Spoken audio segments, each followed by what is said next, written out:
I cannot live without you, what you leaving me for? Baby, if you love me, why you leaving me for? I'm making way for the news. Thank you very much. It's been a great pleasure. Next time you hear the sound of my voice will be for the evening announcements coming up at 6:30. The news is next.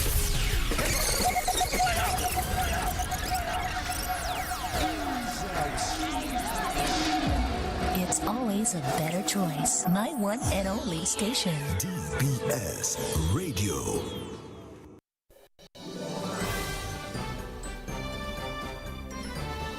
Fair and balanced, unbiased and clear, concise and accurate. This is the DBS Evening News. Here now is your presenter with the headlines. In the headlines, a police officer has been granted bail after appearing before a Roseau magistrate on 2 charges of illegal drug possession and trafficking. In news from the region, Caribbean Task Force commits to strengthening regional food safety systems. And internationally, oil prices plunge following Iran's attack on U.S. military bases. Good evening, I am Leila Langford. Details of the news when we return.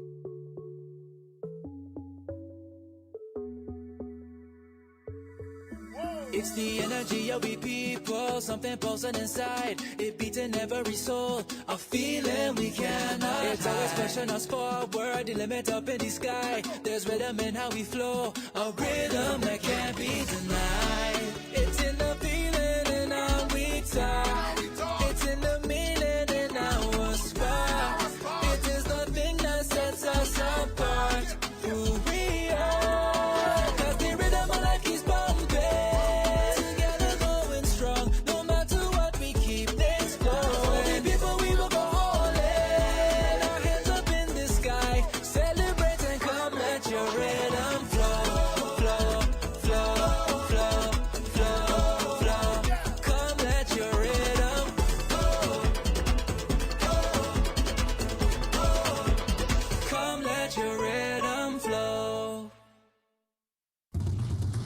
DBS News. Welcome back. In our lead story this evening, a police officer has been granted bail in the sum of $30,000 after appearing before a Roseau magistrate on 2 charges of illegal drug possession and trafficking. The real Etienne of Point Carib now faces a criminal trial after pleading not guilty to both offenses. Ronaldo Luke, Pascal reports. According to the complaint, it is alleged that on June 20th, 2025, Etienne had in his possession 1,100 grams of cocaine at Point Carib. The second complaint further alleges that on the aforementioned date, the police officer did engage in drug trafficking by having in his possession 1,100 grams of cocaine with intent to supply the drugs to another. During his court appearance, the accused elected to have a summary trial at the magistrate's court and entered a plea of not guilty to both charges. His legal team, represented by attorneys Gina Abraham Thomas and Wayne Norde, formally applied for bail on his behalf. In her application to the court, Abraham Thomas relied on Section 6 of the Bail Act, highlighting that there was no evidence to suggest that Etienne should be denied bail. Specifically, she pointed out that subsection B of the Bail Act outlines circumstances where bail may be denied, such as threat to public safety, risk of flight, or risk of obstructing justice. However, she argued that none of these circumstances applied to her client. The defense attorney assured the court that Etienne would comply with the conditions of bail, noting that he had no intention of committing further offenses whilst on bail or interfering with any of the witnesses. The attorney further emphasized that the accused would surrender to the court when required to do so and would not pose a threat to the public or administration of justice. Abraham Thomas further averred that in the event of any doubt, the court could impose specific conditions to ensure Etienne's attendance at the subsequent hearing and maintain public order during the case. State Attorney Cornelia Felix Frederick, representing the prosecution, acknowledged that pursuant to Section 6 of the Bail Act, there was no evidence at this stage to justify the denial of bail to Etienne. She further noted that Section 7 of the Bail Act had been satisfied and the prosecution had no objection to bail but requested that it be granted with proper surety. Following an assessment of the proposed surety, the accused father, Pius Edwin Etienne, was deemed fit and proper to stand bail for his son. As a result, Magistrate Michael Loda granted Etienne's bail in the sum of $50,000 with 5 conditions attached. The accused was ordered to surrender his travel documents to the court by 9 a.m. on June 24, 2025. He is further required to seek permission from the court at least 72 hours in advance if he wishes to leave the country during the case proceedings.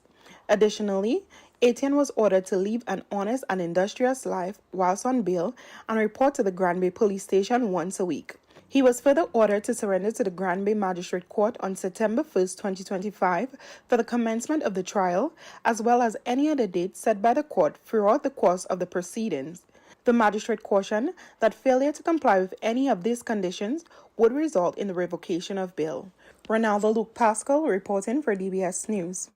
Meantime, a prison officer was recently granted bail in the sum of $5,000 charged in connection with providing prohibited articles to a prisoner without the authority of the superintendent of prison. It is alleged that on June 12, 2025, Michael Peters of Benjamin Lane, Goodwill, a prison officer at the Dominica State Prison, unlawfully provided certain prohibited items to Alexis Roberts, also known as Michael McGlaw, a prisoner. The items included 1 TCL cell phone, 2 power banks, and 1 pair of black handle scissors, items which are prohibited under the prison's regulation and were brought into the facility without approval from the superintendent of the Dominica State Prison. The accused pleaded not guilty to the charge at his appearance at court, and the prosecution did not object to bail. Magistrate Michael Loda granted bail to Peters in the sum of $5,000 with Haynes Peters as surety. As part of his bail conditions, Peters was ordered to surrender to the jurisdiction of the court on September 23, 2025 at 9 a.m. and any other date set by the court to answer to the charge. He was further ordered to surrender all his travel documents to the magistrate court on June 17, 2025 at 9 a.m. He must refrain from leaving the state without obtaining permission from the court at least 72 hours in advance and report to the Roseau Police Station every Monday. Ronaldo Luke Pascal reporting for DBS News. Our thanks to Ronaldo Luke Pascal for that report. A structural engineer from St. Lucia is expected on island this week as investigations continue into the cause of the collapse of a concrete roof at the Dominica Grammar School. The roof designated for the auditorium at the Dominica Grammar School collapsed on the morning of Monday, June 16th. Prime Minister Roosevelt Skerrit says the safety of students and teachers is of the highest priority. First and foremost, we are thankful to God there was no injury. The area in question is securely cordoned off from the rest of the construction site and the grounds of the grammar school, and there has been no risk posed to students, staff, or visitors. That said, the incident is being treated with the highest level of seriousness and urgency. As a government, we will leave no stone unturned in determining the cause of this failure and taking all the necessary corrective measures. As previously outlined by the then acting Prime Minister, the government has taken swift and decisive action in response to the incident. This includes the engagement of an independent structural engineer, and of course this structural engineer will come from St. Lucia, and he should be on island no later than Wednesday, to conduct a full investigation, a comprehensive assessment of all structures under construction at the site, and the temporary suspension of works. A joint technical team from the Ministries of Education and Public Works is providing oversight and ongoing engagement with the contractors, school administration, and other stakeholders is underway to ensure safety, accountability, and transparency throughout the process. Let me reiterate that the safety of our students, teachers, and education stakeholders remains the government's highest priority. We will not compromise on quality of public building, and we will ensure that safety is respected and adhered to. As Prime Minister, I gave the nation my assurance that this matter would be addressed comprehensively and responsibly. Prime Minister Roosevelt Skerrit. Dominica is set to host a national cannabis symposium in an effort to advance the medicinal cannabis industry framework. The symposium will be hosted by the Ministry of Agriculture, Fisheries, Blue and Green Economy under the theme Regulatory and Economic Environment for a Viable Medicinal Cannabis Industry. The event is scheduled to take place on July 9th to 10th, 2025 at the State House Conference Center. The symposium is being contextualized within a regional perspective because wider field in CARICOM, a number of activities within sister jurisdictions have taken place to include places like Jamaica in 2015, Belize in 2018 and so forth. Within our ECCU space, the OECS space, St. Lucia, St. Vincent, Antigua, all of them have actually done something with regards to medical cannabis industry. Notwithstanding that the decriminalization of the plant had already taken place, 28 grams, 3 trees permissible per household. But a step ahead of that, the legal framework has been established within these jurisdictions, which allows them to actually have economic pursuits with regards to cannabis cultivation from a medical perspective. And we underline the word medical perspective because that is a very broad definition. And the onus and the responsibility will be on us Dominicans to define that roadmap as to what it actually means for us within the Commonwealth of Dominica when we talk about a viable and flourishing medicinal cannabis industry. So the symposium carried for the 9th and the 10th of July 2025 at the State House is intended to do exactly that. Bring key partners, stakeholders, interest groups, levy-headed people to that roundtable discussion in terms of charting the legislative framework, in terms of the economic prospects and the possibilities that Dominica can accrue from actually having such an industry viable. Technical Coordinator for the National Cannabis Advisory Committee, Dr. Al Mario Kazimi. The government of Dominica is investing $13.4 million into the staging of the 25th edition of the World Creole Music Festival. This year's World Creole Music Festival is scheduled for October 24th, 25th, and 26th. Prime Minister Roosevelt Skerry told a press conference this morning the festival will be officially launched this week. Creole Festival, for this first you're launching, we look up to, I think the Ministry of Finance will get you some money today. Yeah, I think this will get you about $3 million today, tomorrow, so that you can pay, do the deposits to the people and so on, so that you can move ahead. But the Creole Festival is an important part of our calendar. I think the Creole Festival is always going to be fantastic. I think we have been improving over the years. It has become the world's premier music festival, hands down. There's no competition, none. And everybody has accepted that this is number one. This is the place you come to fete. That's the only place where you can get a daybreak. So, forward to that. 13.4 million that the minister is saying. Yeah, 4 million higher than last year. I mean, these things cost money, because artists are not cheap. Once an artist has one song, he believes that, that one song worth $1 million and bring 25 people with them. And so it is a very costly exercise, But the economic impact is huge. It's huge, and that's why we need to promote it and support it. And I think that we need to have a conversation on a more sustainable path for financing the festival. I think it's a conversation we need to have with stakeholders. It's a very important part and a huge impact on the economy, so the government will continue to support it heavily. Prime Minister Roosevelt Skerrit. In other news, 23 Dominican students have received degrees from Monroe University during Monroe's 92nd annual commencement ceremony held on June 12th in New York City. This year was one of the largest groups of international graduates from Dominica. In total, 65 countries were represented among the 2,785 graduates in Monroe's class of 2025. This year's commencement was particularly special as it marked the first one held since Monroe's elevation to university status last summer.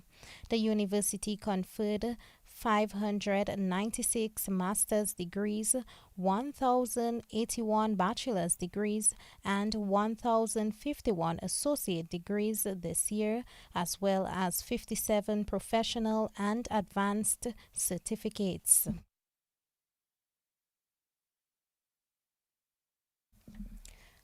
Adelicia Massicot has earned the title of valedictorian of the St. Martin Secondary School.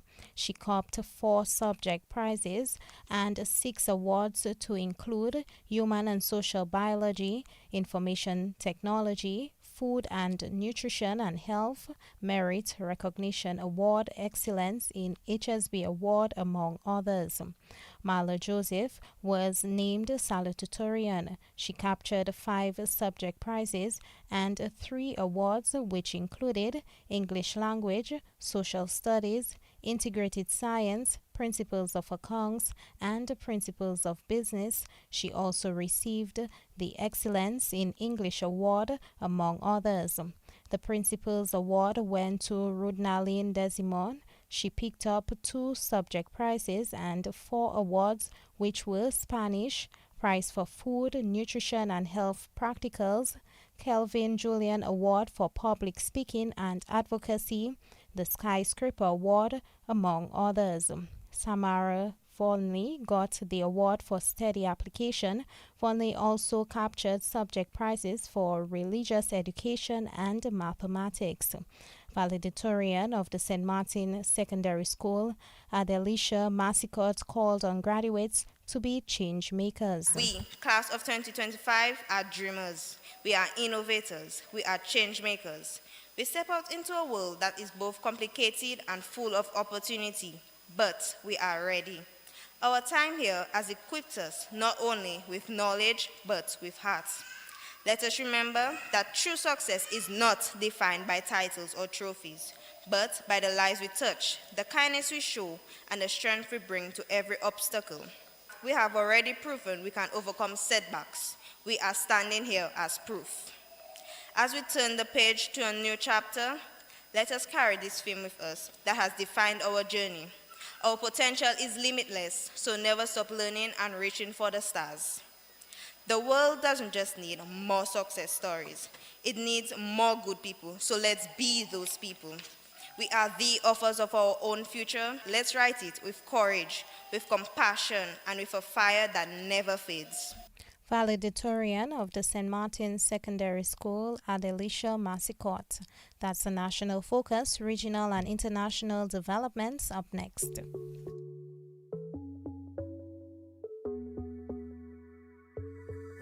It's the energy of we people, something pulsing inside. It beating every soul, a feeling we cannot. It's always pushing us forward, the limit up in the sky. There's rhythm in how we flow, a rhythm that can't be denied. It's in the feeling in how we talk. It's in the meaning in our spark. It is the thing that sets us apart. Who we are, 'cause the rhythm of life keeps bumping.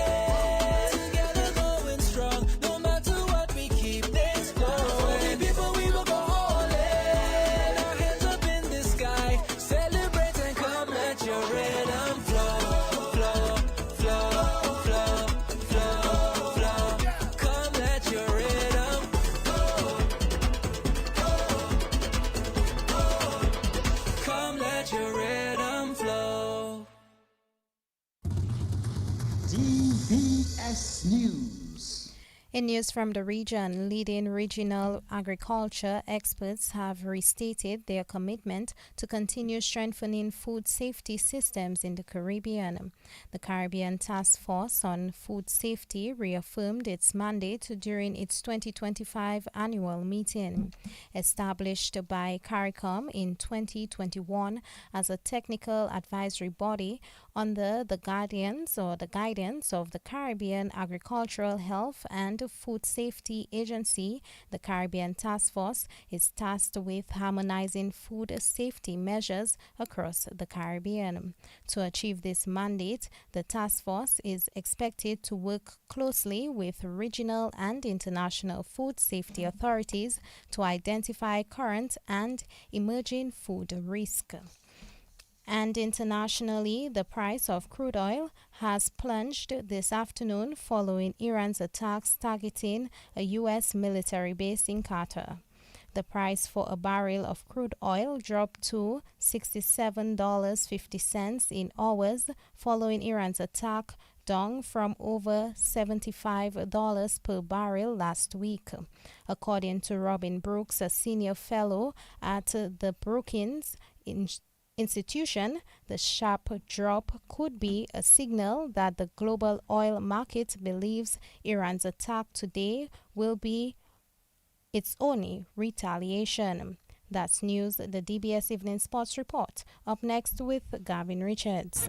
Covering the nation and beyond, DBS Sports Report. Rudolph Thomas Enterprise in Portsmouth, your suppliers of building materials and hardware products. Over 20 years experience in the business. Rudolph Thomas has lumber and plywood, Portland and tile cement, steel rods, galvanized and fence pipe. And Rudolph Thomas can meet all your wire needs. Galvanized roofing sheets, doors, windows, toilet sets, face basins and bidets. PVC piping, fittings and lattice. Check out Rudolph Thomas for ceramic and vinyl floor and wall tiles, nails, nuts and bolts, paint and painting supplies. And check out their line of electrical and hand tools. And Rudolph Thomas is your one-stop shop for hard-to-find items like fiberglass mat and fiberglass resin and welding rods. Go now to Rudolph Thomas on 1240 Bay Street in Portsmouth.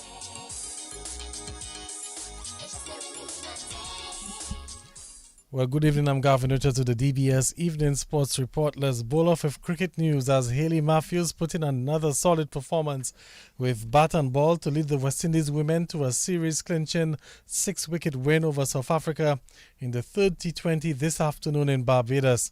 South Africa batted first and got to 147 for 6 in their 20 overs.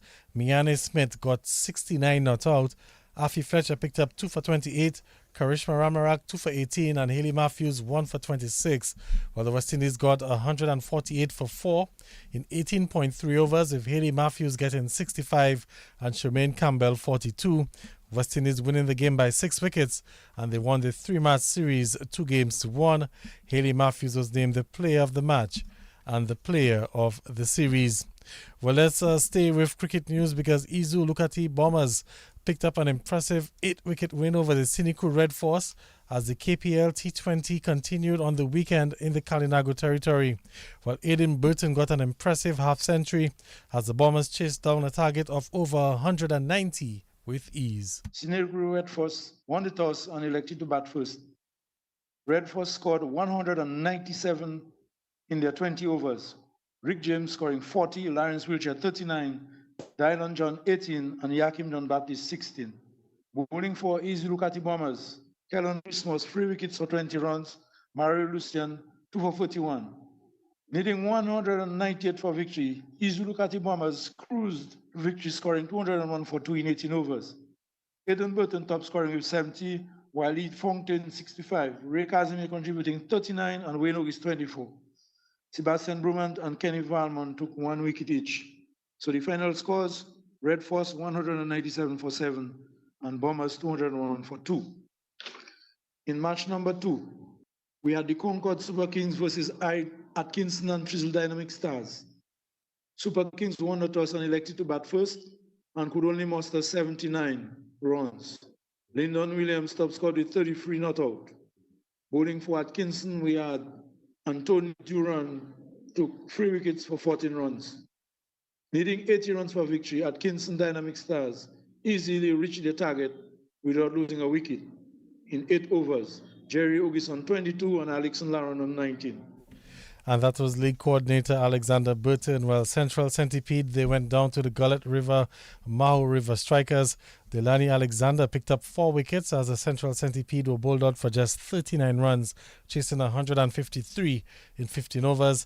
And the defending champions, Point Ridge Thunder Kings, they beat the BA Grinders by 8 wickets.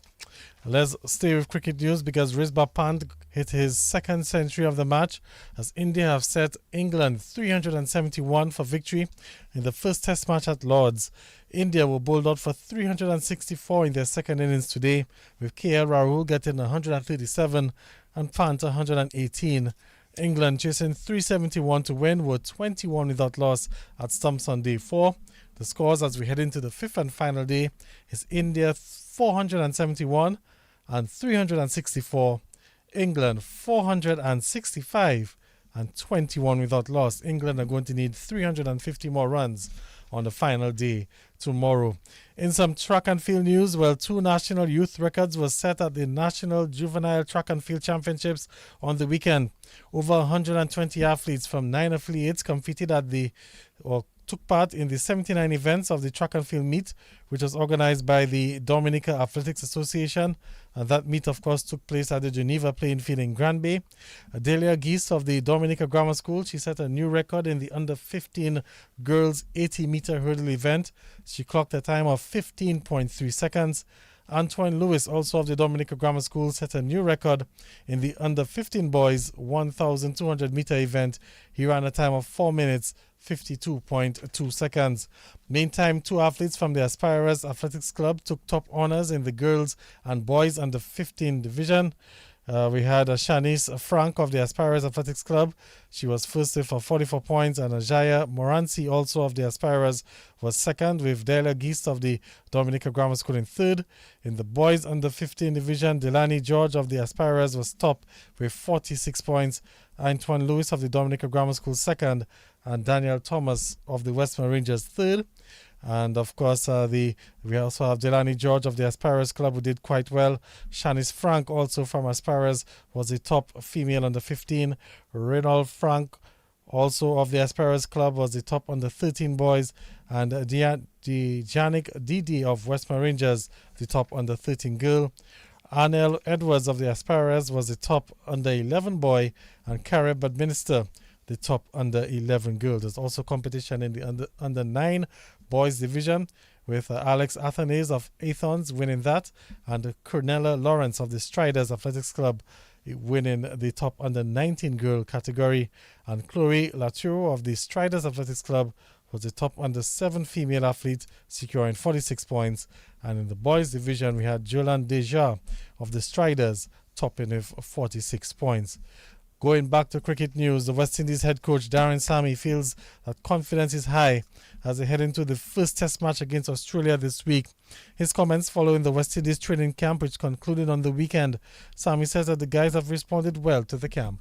We started on the 11th. The energy, the effort the guys have put in. It is one phrase I always use for them: you don't need talent to give off effort, and the effort and the attention to detail that's been going on in the camp. You know, we know Australia, you know, is a team we've not won in the Caribbean, I think, since 1991.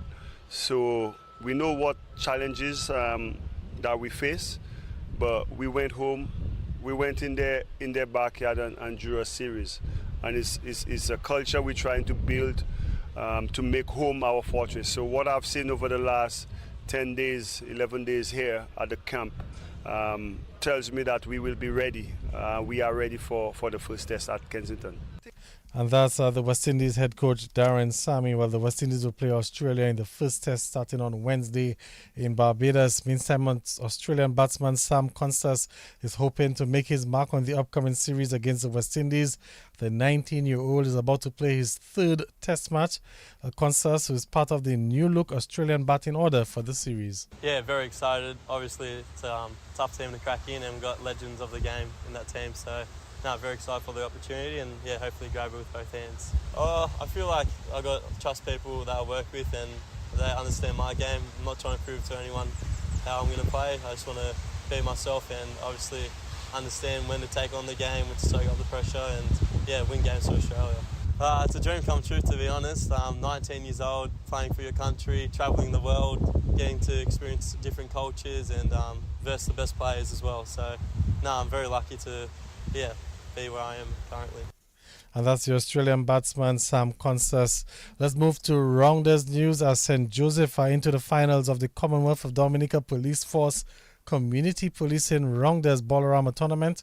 Well, that tournament got underway on the weekend in Tarish Pit, and it features the Police Sports Club, the Tarish Pit team, St. Joseph Phoenix, Mont Prosper Timbo Hard Hitters, and the La Plaine LA Bubblers.